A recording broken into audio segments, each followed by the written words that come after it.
الحمد لله نحمده ونستعينه ونستغفره ونؤمن به ونتوكل عليه ونعوذ بالله من شرور أنفسنا ومن سيئات أعمالنا من يهده الله فلا مضل له ومن يضلله فلا هادي له ونشهد أن لا إله إلا الله وحده لا شريك له ونشهد أن سيدنا وسندنا وشفيعنا وحبيبنا ومولانا محمد وبارك وسلم.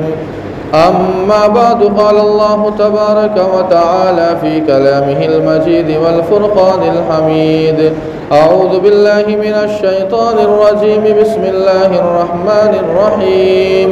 وإذ أخذ الله ميثاق النبيين لما آتيتكم من كتاب وحكمة ثم جاءكم رسول مصدق لما معكم لتؤمنن به ولتنصرنه قال أأقررتم وأخذتم على ذلكم إصري قالوا أقررنا قال فاشهدوا وأنا معكم من الشاهدين.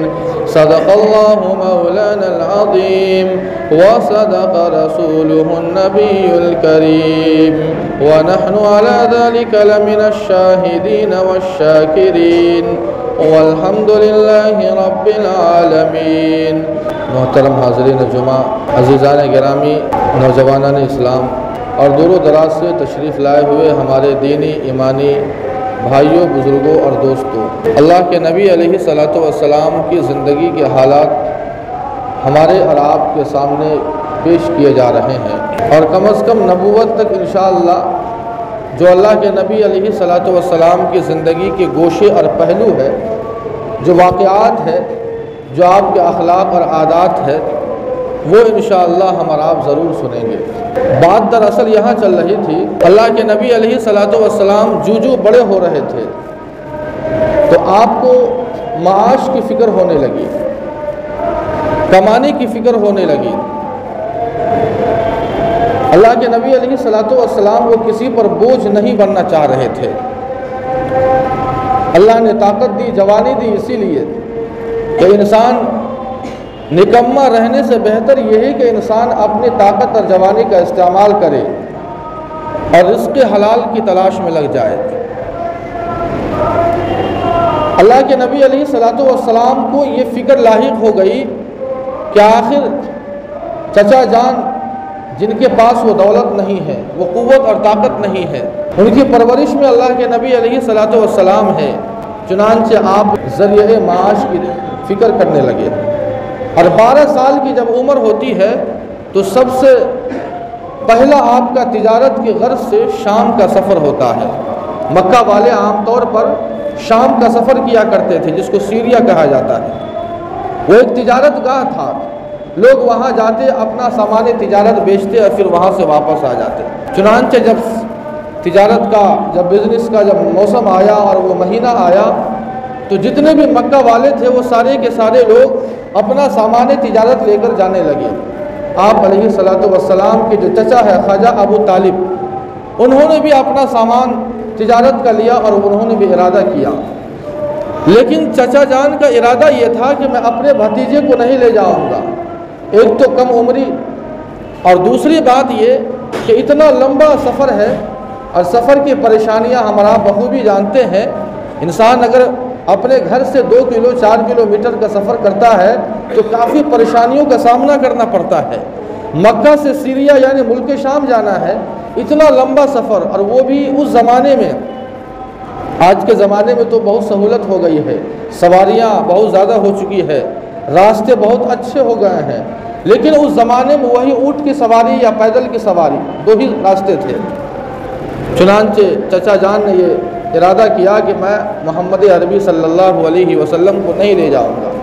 جب جانے لگے اور اللہ کے نبی کو معلوم ہوا کہ چچا مجھے لے کر نہیں جا رہے ہیں تو وہ چچا سے لپٹ گئے اور کہنے لگے کہ چچا جان، میں یتیم ہوں، آپ اتنا لمبے سفر پر جا رہے ہیں، آخر کس کے سہارے آپ چھوڑے جا رہے ہیں؟ آپ مجھے بھی ساتھ کر لیجئے، میں بھی جاؤں گا اور میں بھی تجارت کے اصول اور ضوابط اور اس کا ڈھنگ اور طریقہ جانوں گا. میں بھی سیکھنا چاہتا ہوں کہ آخر بازار میں کس طرح سودا لیا اور دیا جاتا ہے. خواجہ ابو طالب اپنے بھتیجے کی ضد کے آگے مجبور ہو گئے، چنانچہ اللہ کے نبی علیہ الصلوۃ والسلام کو بھی ساتھ کر لیا، اور وہاں سے وہ قافلہ، تجارتی قافلہ مکہ کا روانہ ہوتا ہے۔ جب ملک شام کی سرحد میں یہ قافلہ پہنچتا ہے تو ایک جگہ آتی ہے جس کا نام ہے بصرہ۔ مقام بصرہ پر جب یہ تجارتی قافلہ پہنچتا ہے تو وہاں پر ایک صومعہ تھا، گرجا گھر، عیسائیوں کا عبادت گاہ۔ عام طور پر جتنے بھی تجارتی قافلہ ہوا کرتے تھے وہاں پر ٹھہرا کرتے تھے۔ اس گرجا گھر کے باہر ایک چبوترا نما ایک جگہ تھی، وہیں لوگ آرام کیا کرتے تھے اور پھر وہاں سے بازار کا رخ کرتے، اس کے بعد اپنا لین دین کیا کرتے تھے۔ جس قافلے میں اللہ کے نبی علیہ الصلوۃ والسلام موجود ہے وہ قافلہ بھی وہاں ٹھہرتا ہے، اور وہ جو جگہ ہے، جو صومعہ، جو گرجا گھر ہے عیسائیوں کا، وہاں ایک راہب رہا کرتا تھا۔ اس راہب کا نام بحیرہ، اصل نام جرجیس ہے لیکن بحیرہ کے نام سے مشہور تھا، بحیرہ راہب۔ جب وہ نکلتا ہے اور نکلنے کے بعد جب اس بحیرہ راہب جو عیسائیوں کا بڑا عالم تھا، اس نے تورات اور انجیل جو آسمانی کتابیں ہیں ان کتابوں کو اس نے پڑھ رکھا تھا، اور نبی آخر الزماں علیہ الصلوۃ والسلام کی جو صفات، جو نشانیاں بیان کی گئی تھی، اس کے دماغ میں وہ ساری باتیں تھیں۔ جب اس راہب کی نظر، اس عیسائی پادری اور عالم کی نظر جب اس قافلے پر پڑتی ہے اور اللہ کے نبی علیہ الصلوۃ والسلام کے اوپر خصوصاً جب نظر پڑتی ہے تو وہ راہب چلا اٹھتا ہے، وہ چلا اٹھتا ہے اور یہ کہتا ہے کہ ھذا سید العالمین، ھذا رسول رب العالمین یبعثہ اللہ رحمۃ للعالمین۔ یہ تو تمام عالم کے سردار ہیں، دونوں جہاں کے سردار ہیں، یہ اللہ کے رسول بنائے جائیں گے، اللہ تعالیٰ انہیں پوری دنیا کے لیے رحمت بنا کر بھیجیں گے۔ یہ راہب کہہ رہا ہے، یہ عیسائی پادری کہہ رہا ہے۔ چنانچہ اس کے بعد اس نے دعوت کی، حالانکہ عام طور پر قافلے، بہت سارے قافلے آیا کرتے تھے، کتنے قافلوں کی وہ پادری تنے تنہا دعوت کرتا، لیکن اس نے خاص طور سے اس قافلے والوں کی دعوت کر دی۔ سارے لوگ آ گئے، ابو طالب کے ساتھ جتنے لوگ گئے تھے سارے لوگ آ گئے۔ اللہ کے نبی علیہ الصلوۃ والسلام کو لوگوں نے سامان کی حفاظت کے لیے رکھ دیا، اور ہر ایک پر نظر ہے، بہترین کھانے کا انتظام کیا گیا جو کبھی نہیں ہوتا تھا، اور اس پادری کی سب کے اوپر نظر ہے کہ کون آ رہا ہے۔ مقصد تو کوئی اور کچھ اور ہے، دعوت تو کسی اور کی برکت سے کی گئی ہے۔ جب سب پر نظر پڑی اور اس بچے پر نظر نہیں پڑی جس بچے کے صدقے میں پورے قافلے والوں کی دعوت کی گئی، تو اس پادری نے پوچھا کہ وہ بچہ کہاں ہے، وہ لڑکا کہاں گیا؟ تو قافلے والوں نے کہا کہ ہم نے اسے سامان کی حفاظت کے لیے چھوڑ دیا ہے۔ کہا کہ بے وقوف، ہم نے اسی بچے کی برکت سے دعوت کی ہے، اگر وہ آج اس قافلے میں بچہ نہ ہوتا، وہ لڑکا نہ ہوتا، تو آج میں تمہاری دعوت نہیں کرتا، اور تم نے اسے چھوڑ دیا۔ ابو طالب نے دو لوگوں کو بھیجا اور کہا کہ جا کر اسے بلا کے لے آؤ۔ اللہ کے نبی علیہ الصلوۃ والسلام آتے ہیں تو ساری جگہیں فل ہو چکی تھی، سب سے آخر میں بیٹھتے ہیں، سائے کی جگہ کو گویا قبضہ کر لیا، جہاں دھوپ کی جگہ ہے وہاں بیٹھتے ہیں۔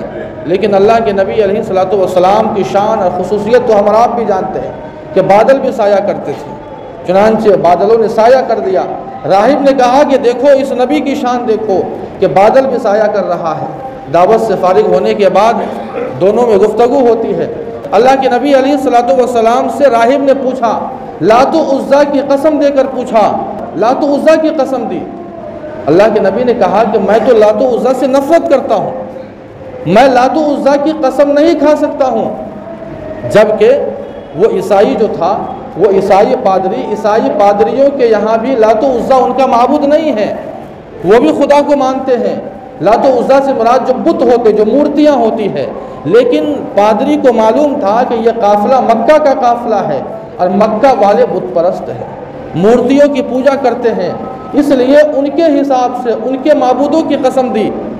اللہ کے نبی نے کہا کہ مجھے بہت سخت نفرت ہے ان مورتیوں سے، میں بت پرستی سے میں بالکل نفرت کرتا ہوں، اس لیے میں لات و عزیٰ کی قسم نہیں کھا سکتا ہوں۔ اس پادری نے کہا میں تمہیں اللہ کی قسم دے رہا ہوں۔ تب اللہ کے نبی علیہ الصلوۃ والسلام نے وہ بات لی، اور اس کے بعد راہب نے پوچھا، ابو طالب سے پوچھا کہ آپ کون لگتے ہیں؟ کہا کہ یہ میرا لڑکا ہے، یہ میرا لڑکا ہے۔ کہا کہ ایسا ہرگز نہیں ہو سکتا ہے، یہ آپ کا لڑکا ہرگز نہیں ہو سکتا ہے۔ بضد ہو گئے کہ صحیح بات بتلائیے کہ آخر یہ کون ہے آپ کے؟ کہا کہ میرا لڑکا ہے۔ کہا کہ میں نے جو آسمانی کتابوں میں جو باتیں پڑھی اس کے خلاف آپ بات کر رہے ہیں۔ اس کے بعد کہا کہ یہ میرے بھائی کا لڑکا یعنی میرا بھتیجا ہے۔ تو بھتیجا یعنی بیٹا؟ کہا کہ نہیں، میں نے جو آسمانی کتابوں میں جو بات پڑھی، جو علامات اور نشانیاں پڑھی، وہ یہ ہے کہ وہ نبی آخر الزماں جب دنیا میں آئے گا تو یتیم ہوگا، یتیم ہوگا۔ آپ اس کے والد نہیں ہو سکتے ہیں، آپ چچا ضرور ہو سکتے ہیں۔ وہ ساری باتیں دہرا رہا ہے، جو باتیں اس نے آسمانی کتابوں میں پڑھی تھی۔ اس نے اللہ کے نبی سے پوچھا کہ یہ بتاؤ کہ رضاعت کے دوران یعنی دودھ پینے کے دوران جب تم حلیمہ دائی حلیمہ کے یہاں تھے، تمہارے ساتھ کوئی واقعہ بھی پیش آیا تھا؟ اللہ کے نبی علیہ الصلوۃ والسلام نے کہا ہاں واقعہ پیش آیا تھا۔ پوچھا کیا واقعہ تھا؟ اللہ کے نبی نے کہا سفید کپڑے میں دو ملبوس انسان آئے، میرا سینہ چاک کیا اور اس کے بعد اسے صاف کیا، اور وہ تشتری میں کچھ لے کر آئے تھے، جو ایک انداز ہوتا ہے بچوں کے بتانے کا، اس انداز سے بتایا۔ اس کے بعد ابو طالب سے کہا کہ اگر گستاخی معاف ہو تو میں آپ کے بھتیجے کی پیٹھ کھول کر دیکھنا چاہتا ہوں۔ کہا کہ ایک دم دیکھ سکتے ہیں۔ اللہ کے نبی علیہ الصلوۃ والسلام کی پیٹھ کھولی گئی اور دونوں شانوں کے درمیان جو مہر نبوت لگی ہوئی تھی وہ دیکھا تو وہ چلا اٹھا ھذا سید العالمین، ھذا رسول رب العالمین یبعثہ اللہ رحمۃ للعالمین۔ اس کے بعد لوگوں نے پوچھا اے راہب آخر آپ کو کیسے معلوم ہوا کہ یہ بچہ نبی آخر الزماں بننے والا ہے؟ اس راہب نے وہ ساری باتیں بتائیں۔ کہا کہ آپ کو نہیں معلوم ہے کہ جب آپ لوگ اس پہاڑی سے نیچے اتر رہے تھے تو آپ نے دیکھا نہیں، آپ نے اس بات پر غور نہیں کیا کہ جتنے بھی درخت تھے سارے کے سارے درخت جھک کر آپ کو سلام کر رہے تھے، جتنے بھی پتھر تھے سارے کے سارے پتھر آپ کو سلام کر رہے تھے۔ میں سارا نظارہ یہاں اس گرجا گھر سے بیٹھ کر میں دیکھ رہا تھا۔ آپ نے یہ نہیں دیکھا کہ جب آپ لوگ آ رہے تھے آپ لوگ تو دھوپ میں تھے لیکن بادلوں نے اس بچے پہ سایہ کیا ہوا تھا۔ وہ ساری علامتیں بیان فرمائی۔ بیان کرنے کے بعد جب یہ باتیں چل رہی تھی اسی بیچ میں اس راہب کی نظر 7 لوگوں پر پڑی، 7 لوگوں پر پڑی جن کے ہاتھوں میں تلواریں تھیں، اور ایسا لگ رہا تھا کہ تلوار لیے کسی کو وہ تلاش رہے ہیں۔ انسان جب تلاشتا ہے تو اس کا انداز بھی عجیب ہوتا ہے۔ وہ تلاشنے کے انداز میں وہ ہاتھ میں تلوار لیے ہوئے 7 آدمی کسی کو کھوج رہے تھے، تلاش رہے تھے۔ دوڑتا ہوا وہ راہب اس 7 لوگوں کے پاس جاتا ہے اور جانے کے بعد یہ کہتا ہے کہ بھلے انسان کس کے لیے تم نکلے ہو، یہ ہاتھ میں تلوار اس کا مطلب کیا ہے؟ کہا کہ پادری جی آپ کو نہیں معلوم ہے کہ یہی وہ مہینہ ہے جس مہینے میں نبی آخر الزماں کا سفر ہوگا اسی ملک شام کی طرف، اور ہم اسے قتل کرنا چاہتے ہیں، ہم اسی لیے 7 آدمی نکلے ہیں۔ اس نے 7 لوگوں کو بٹھایا اور کہا کہ بیٹھو، سارے نوجوان ہاتھ میں تلوار لیے ہوئے اللہ کے نبی علیہ الصلوۃ والسلام کو قتل کرنے کے در پہ۔ راہب نے کہا کہ ایک بات یہ بتلاؤ، ان سارے 7 نوجوانوں سے کہا کہ اگر اللہ تعالیٰ کسی چیز کا ارادہ کر لے، اگر اللہ تعالیٰ کسی چیز کا ارادہ کر لے کیا کوئی اسے روک سکتا ہے؟ کہا کہ بالکل نہیں روک سکتا ہے۔ اس کے بعد اس راہب نے اس کی ذہن سازی کی اور کہا کہ دیکھو آئندہ تم اس نبی کے در پر مت ہونا ورنہ تمہاری دین اور دنیا ساری چیزیں برباد ہو جائے گی۔ اس کے بعد اس نے اپنے گرجا گھر میں 7 لوگوں کو رکھ لیا اور اس کی اصلاح کی، اور وہ سارے کے سارے لوگ نوجوان جو 7 تھے ان کا مقصد گویا بدل گیا تھا، ان کا جو مقصد تھا وہ خیال تھا وہ بدل چکا تھا، اس قتل کا ارادہ گویا انہوں نے منسوخ کر دیا۔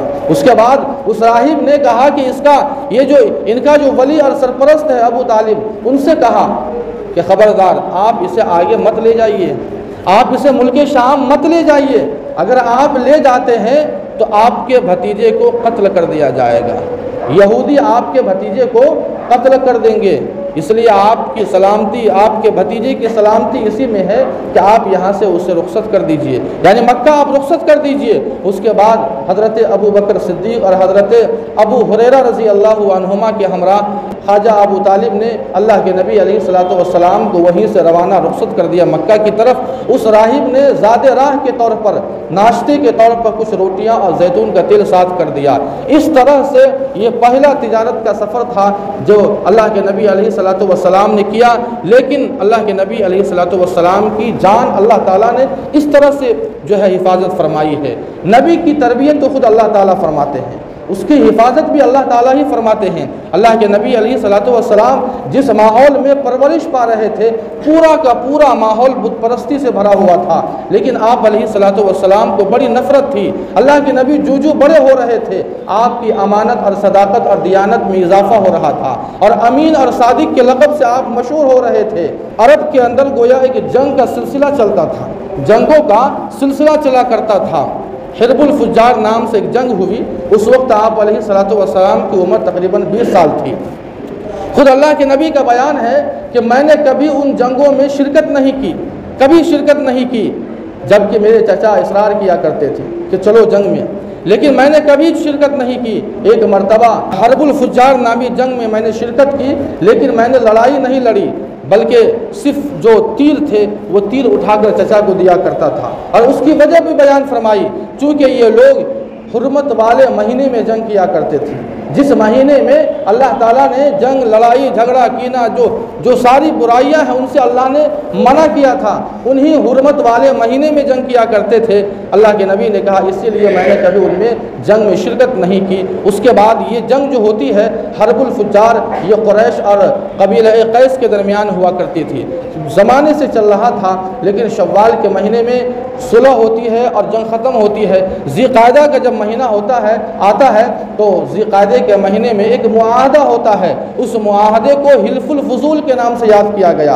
اللہ کے نبی کی عمر 20 سال ہے۔ اس معاہدے کا مقصد یہ تھا کہ آج سے جتنے لوگ مظلوم ہوں گے سارے لوگوں کی ہم مدد کریں گے، جتنے لوگ سماج اور معاشرے میں ستائے ہوئے ہوں گے ان سارے لوگوں کی ہم لوگ مدد کریں گے، ان کی اعانت کریں گے، نصرت کریں گے۔ اللہ کے نبی علیہ الصلوۃ والسلام کہ بھی اس معاہدے کے اندر شریک ہے۔ عبداللہ بن جدعان کے گھر پر یہ معاہدہ ہوا تھا۔ یہ عبداللہ بن جدعان یہ حضرت عائشہ صدیقہ رضی اللہ عنہا کے چچیرے بھائی تھے۔ ایک موقع پر حضرت عائشہ نے پوچھا کہ اللہ کے نبی عبداللہ بن جدعان یہ بڑا مہمان نواز تھا، غریبوں کو کھانا کھلایا کرتا تھا، لوگوں کا بڑا خیال کیا کرتا تھا، کیا وہ جنت میں جائے گا؟ اللہ کے نبی نے کہا کہ نہیں، یعنی اس کا کھانا کھلانا اور یتیموں کی مدد کرنا اور مہمان نوازی کرنا اس کو جنت میں نہیں لے جائے گا، اسے نفع نہیں پہنچائے گا۔ تو حضرت عائشہ نے پوچھا کہ کیوں؟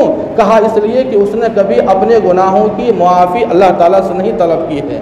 انسان گناہ پہ گناہ کرتا جا رہا ہے، لیکن اسے اگر گناہ کی معافی کی توفیق نہیں ملتی ہے اللہ تعالیٰ سے تو پھر اس گناہ گویا اس کے ذمے باقی رہتا ہے۔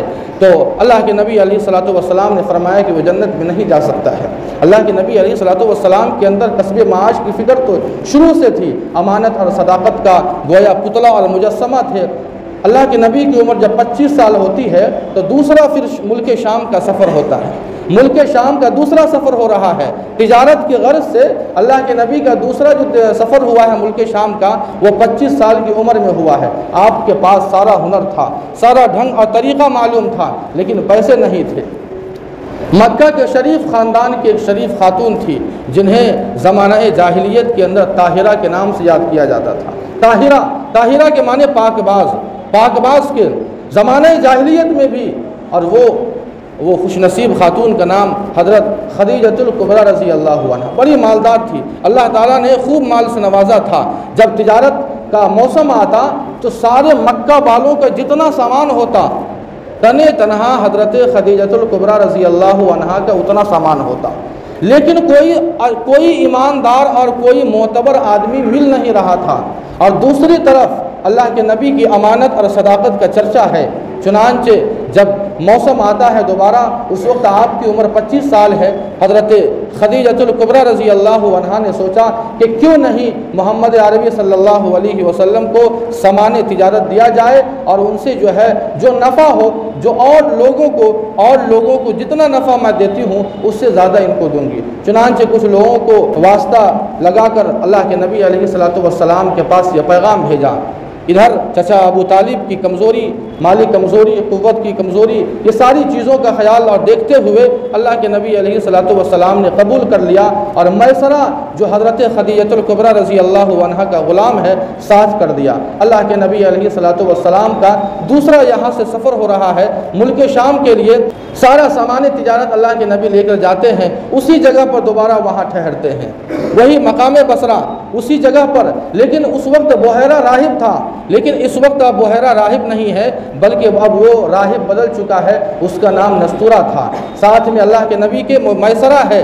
وہاں جب پہنچتے ہیں تو دوبارہ وہاں قیام ہوتا ہے، اور اس کے بعد اس درخت کے نیچے وہ پادری، وہ نستورہ راہب دوڑ کر آتا ہے، اللہ کے نبی کی آنکھ میں جو سرخی تھی وہ دیکھ کر وہ بھی چلا اٹھتا ہے، اور وہ کہتا ہے کہ ہوا نبی وہو آخر الانبیاء، یہی وہ نوجوان ہے جو نبی آخر الزماں بنائے جائیں گے۔ میسرہ نے کہا کہ آخر آپ کو کیسے معلوم؟ تو وہ ساری علامتیں، بادلوں کا سایہ کرنا، درختوں کا سلام کرنا، یہ ساری علامتیں بیان کی، اور یہ کہا تم لوگ جس درخت کے نیچے آج ٹھہرے ہو، اس درخت کی تاریخ یہ ہے کہ اس درخت کے نیچے انبیاء کے علاوہ کوئی اور نہیں ٹھہرا آج تک، اس سے پہلے سیدنا حضرت عیسیٰ علیہ السلام نے قیام کیا، وہاں ٹھہرے تھے، ان کے بعد تم ہی لوگ، یعنی میسرہ سے کہا کہ تم ہی لوگ یہاں ٹھہرے ہو، اور یہاں ٹھہرنا گویا نبی ہونے کی علامت ہے۔ اس کے بعد اللہ کے نبی علیہ الصلوۃ والسلام کی گفتگو، وہ ساری علامتیں بیان کی اس راہب نے۔ اللہ کے نبی علیہ الصلوۃ والسلام وہاں پہنچتے ہیں، سارا سامان جو لے کر گئے تھے بیچتے ہیں، بڑی امانت داری اور دیانت داری سے اللہ نے خوب نفع بھی، اللہ کے نبی کی برکت سے خوب نفع بھی اس بار دیا۔ میسرہ کا بیان ہے کہ جب خوب گرمی کی شدت ہوتی تو میں دیکھتا کہ بادل سایہ کر رہے ہیں، وہاں سے جب اللہ کے نبی لوٹتے ہیں، بادلوں نے سایہ کیا تھا، حضرت خدیجہ الکبریٰ رضی اللہ عنہا اپنے بالا خانہ میں جب وہاں سے دیکھتی ہے کہ بادلوں نے سایہ کیا ہوا ہے، عجیب منظر ہے، وہاں اڑوس پڑوس میں جو خواتین تھیں ان کو بلایا اور کہا کہ دیکھو کہ کس شان سے میسرہ اور یہ نوجوان جو ہے آ رہے ہیں، بادلوں نے سایہ کیا ہوا ہے۔ اس کے بعد سارا سامان اللہ کے نبی علیہ الصلوۃ والسلام حضرت خدیجہ الکبریٰ رضی اللہ عنہا کے حوالے کر دیتی ہے۔ پہلے کے مقابلے خوب نفع ہوا، اور جتنا معاوضہ مقرر ہوا تھا حضرت خدیجہ الکبریٰ رضی اللہ عنہا نے اس سے زیادہ دیا۔ سارا واقعہ میسرہ نے بتایا، سفر کے دوران جو بھی واقعات پیش آئے، چاہے وہ نستورہ راہب کی باتیں ہوں یا پھر یہ کہ بادلوں کا سایہ کرنا، درختوں کا سلام کرنا، یہ ساری باتیں جب حضرت خدیجہ الکبریٰ رضی اللہ عنہا سے میسرہ نے بتایا۔ مکہ کے اندر ورقہ بن نوفل ایک بہت بڑے عالم تھے، اور وہ رشتے میں حضرت خدیجہ الکبریٰ رضی اللہ عنہا کے چچیرے بھائی بھی تھے۔ وہاں پہنچتی ہے، پہنچنے کے بعد ساری باتیں بیان کرتی ہے، سفر کی جتنی بھی باتیں میسرہ نے بتائی ہے، تو ورقہ بن نوفل نے کہا کہ خدیجہ جو باتیں تم بیان کر رہی ہو، اگر یہ ساری کی ساری باتیں اگر سچ ہے تو یقین مانو یہ وہی نوجوان ہے جنہیں اللہ نبی آخر الزماں بنائیں گے، اور ہم لوگ بھی نبی آخر الزماں کے انتظار میں ہیں، اگر وہ آ جاتے ہیں تو ہم لوگ بھی ان پر ایمان لائیں گے۔ جب یہ بات سامنے آئی، ورقہ بن نوفل نے بتائی، حضرت خدیجہ الکبریٰ رضی اللہ عنہا کے دل میں شوق پیدا ہوا کہ ان سے نکاح کیا جائے۔ حضرت خدیجہ الکبریٰ کی عمر 40 سال، 2 شادیاں ہو چکی ہے، دونوں سے طلاق ہو چکی ہیں، بچے بھی ہیں، اور اللہ کے نبی علیہ الصلوۃ والسلام کی عمر صرف 25 سال، بالکل نوجوانی کا عالم ہے، شادی اب تک نہیں ہوئی ہے، اللہ کے نبی کا پہلا نکاح اور حضرت خدیجہ الکبریٰ رضی اللہ عنہا کا تیسرا نکاح ہوتا ہے۔ انشاءاللہ اور بھی باتیں اس پر آئیں گی کہ آخر نکاح کس نے پڑھایا، عین مہر کیا تھا۔ 35 سال کی عمر میں جو حجر اسود رکھنے کے تعلق سے بڑا اختلاف ہو گیا تھا، جنگ ہونی تھی، کس طرح اللہ کے نبی نے اسے رکوایا ہے، آئندہ جمعہ انشاءاللہ وہ ساری باتیں آئیں گی۔ اللہ تعالیٰ سے دعا ہے کہ جو بھی باتیں کہی گئی ہے اللہ پاک ہم سبوں کو ان باتوں پر عمل کرنے کی توفیق عطا فرمائے۔ وآخر دعوانا الحمدللہ رب العالمین۔